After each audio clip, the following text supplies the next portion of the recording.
This segment sponsored by Foster Financial. Welcome to Women's Wealth Wednesday, where we cater the conversation to help ladies out with financial advice and all things you need to know about your retirement. And joining me today is Caleb Doane, the Vice President of Foster Financial. Good morning. Good morning. How's it going? It's going well. How are you doing? Listen, I'm so happy that it's Wednesday. Yeah. And most importantly, we're bringing back Women's Wealth Wednesday. There we go. And today we're going to talk about the retirement system in Indiana. So first you have to break down, what is the Indiana Public Retirement System? Yeah. So I mean, this is just the retirement system for all the public employees in Indiana. Okay. And specifically, I figured it'd be helpful to talk about this because we might have some new viewers out there recently with school getting out. Yes. So there's a lot of teachers that are looking forward to their summer vacation here, which is really wonderful. And of course, they're in the Indiana Public Retirement System. Right. And there might be some of them that kind of get used to being off for the summer, and maybe they say, hey, it might be about time to retire within the next couple of years. It might be about time, so this is good. So we're going to have a series about this to really break down each areas. So where are we starting today? Yeah, we're going to start with the pension because that's a big thing. There's a lot of stuff that goes on in the Indiana Public Retirement System. There's pensions, and there's 403Bs, and there's life insurance, and whole life. There's a lot of stuff going on.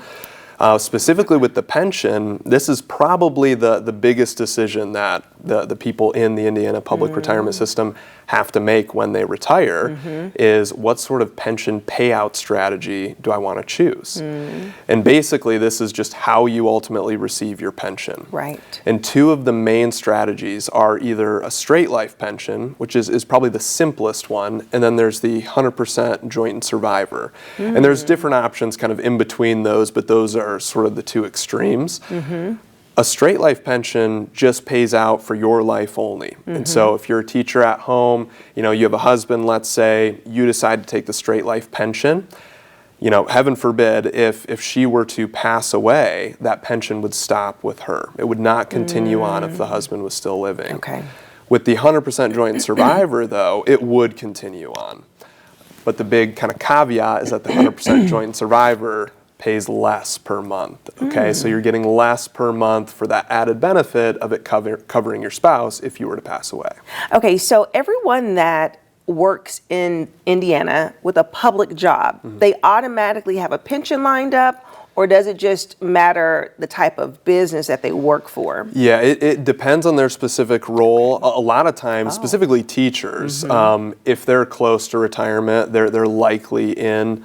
They likely have a pension. Okay. But I mean, firefighters, police officers, there are a lot of other public jobs that are under the Indiana Public Retirement System. Now, for new employees going into it, it kind of depends on their specific role again, whether they get to be enrolled in the pension or not. Sometimes you can choose whether to be enrolled in the pension or maybe just get a higher, employer match into your 403B or something. So there's a lot of options, but a lot of the teachers specifically who would be retiring within the next few years are part of that pension system, and so they will be making this kind of big decision coming up. And so in the pension payout really depends on how long you've been with the company, right? So the amount that you get definitely depends on how long you've been there. But typically, as long as you are, vested, you get to choose between all of those payout strategies. And so, how long does it take, or how much does it take to get vested? I want to say 10 years is kind of the first vesting, and you're not fully vested until you're there for longer. But I believe it's after 10 years, you're at least partially vested into the system. And people would know it, right? So if someone's listening and they're like, okay, which option should I choose? But wait, do I have a pension? Would they know that they have a pension? Typically they would, because it's such a big benefit to the plan. A lot of times that's, maybe why people are in a certain retirement system is because of that pension offering. But of course, it's a really big decision to decide, hey, do I want the kind of 100% joint and survivor option? Do I want to cover my spouse? Or do I want to just take the straight life? Because it can be a big change on your monthly kind of benefits that you're getting. It could be $300 or $400 less per month to take that 100% joint and survivor. And so this money is taken once you retire fully, right? Like you have to Yeah. leave the company, retire from that company, but probably not in life. Like, could you have a different job?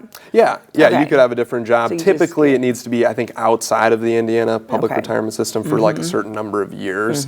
But yeah, you could certainly work part-time and stuff like that in Okay. retirement.